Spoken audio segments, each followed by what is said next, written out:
Kevin Nelson. Here's a look at what's going on this week in the news. We begin with news from the Middle East. The Chaldean Catholic Church has dedicated 2017 as the Year of Peace. And in recognizing the special year, the Patriarch Louis Sacco of Baghdad is supporting a more than 80-mile peace march during Holy Week to urge an end to violence in his homeland and throughout the Middle East. Some 100 people, Iraqis and foreigners, are expected to participate in the march, which will begin on Palm Sunday with a mass in Erbil. They will walk from Erbil to Al-Kosh in the Nineveh Plain. The Patriarch plans to join up with the group on Holy Thursday. Another group from Lyon, France will help make the Way of the Cross, using as the stations the Iraqi villages from Teslakov and Bakava, which is a walk of 2 to 3 hours. This peace initiative is meant to demonstrate the bond among Iraqi communities and churches around the world during the years of suffering and persecution. These Christian towns have formed the bedrock of centuries of Christian history and were recently liberated from the control of Islamic State militants. Ahead of Easter, Patriarch Sacco said he hopes for a real resurrection, a quick return of displaced to their homes, and a restoration of peace at our churches, country, and the whole world. In news now from Italy, nearly 5 years after a 5.8 earthquake devastated the towns of Carpi and Mirandola in northern Italy, Pope Francis visited the towns over the weekend, showing his closeness and bringing encouragement to the people who continue to rebuild their homes and their lives. In recognizing the suffering the people endured in this region, the Pope prayed for others who are currently suffering around the world. Rome Reports has more from Carpi, Italy.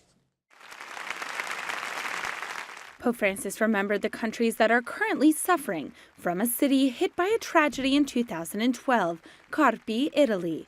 The earthquakes from 5 years ago led to thousands of displaced people and more than 20 fatalities. Pope Francis also mentioned more than 250 people who had died in Colombia because of the mud avalanche. Prego per le vittime, assicuro la mia e vostra vicinanza a quanti piangono la scomparsa dei propri cari. The Pope also called for peace in Venezuela, Paraguay, and especially in the Democratic Republic of Congo. In recent days, this country has seen 40 police officers beheaded, and the bodies of 2 UN officials were found dead. Assicuro la mia vicinanza a questa nazione ed esorto tutti a pregare per la pace affinché il cuore degli artefici di tali crimini non rimangano schiavi dell'odio e della violenza. The Pope then gave a special greeting to a group of people present in the square, the sick. Despite the threat of rain, they decided to participate in the Mass. E vorrei ringraziare voi, ammalati. Ci sono 4.500 malati qui.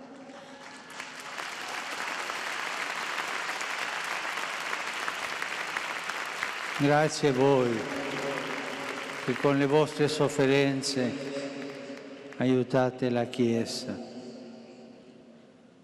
aiutate a portare la croce di Cristo. Grazie, grazie tante a voi.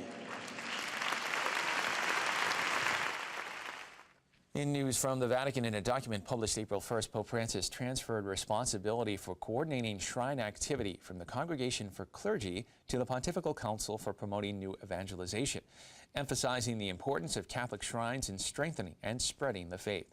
The Council will be responsible for approving the designation of international shrines, studying and promoting the evangelizing activity of shrines, promoting specialized training of shrine workers, and facilitating spiritual support and growth for those on pilgrimages. In the document, Pope Francis said many people today have a longing for God, and shrines can be a true refuge where people can be honest about themselves and find the strength necessary for their conversion.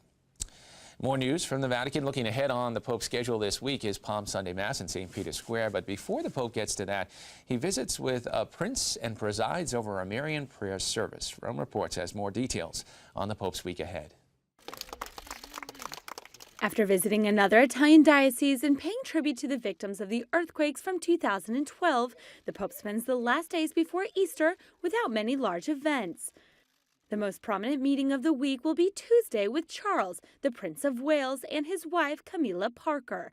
It will be in the afternoon in the study of the Paul VI Audience Hall. On Wednesday, the Pope will keep his weekly appointment with pilgrims in St. Peter's Square. He will once again demonstrate the rejection of religions against fundamentalism, as he will meet with several English imams in the Vatican a couple weeks after the London bombing. On Saturday at 5 p.m. in the Roman Basilica of St. Mary Major, Pope Francis will preside over a Marian prayer vigil. The following day at 10 a.m., he will celebrate Palm Sunday Mass in St. Peter's Square. During that celebration, young Poles will deliver the cross from the World Youth Day to young people from Central America, where the next international edition will be held in January 2019. And finally in the news, the first 3 refugee Syrian families taken in by the Vatican have moved out of their temporary housing to begin their new lives in Italy. And now 3 new families have taken their place in a Vatican apartment. The announcement was made by the Papal Almoner's office, which helps coordinate Pope Francis's acts of charity. 2 of the new families are Christian and 1 is Muslim. The 2 Christian families arrived in March after suffering kidnapping and discrimination because of their faith.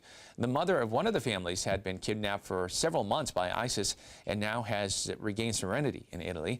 The Papal Almoner office continues to provide financial support to the initial Syrian families Pope Francis brought to Italy after visiting the Greek island of Lesbos. The initial families were welcomed by the Vatican after an appeal by the Pope in September of 2015, in which he called on every parish, religious community, monastery, and shrine in Europe to take in a family of refugees. Well, that is all the information we have for you this time. I'm Kevin Nelson. Don't forget, you can keep up to date on Catholic news throughout the week with Catholic Newsbreak right here on the Catholic TV network.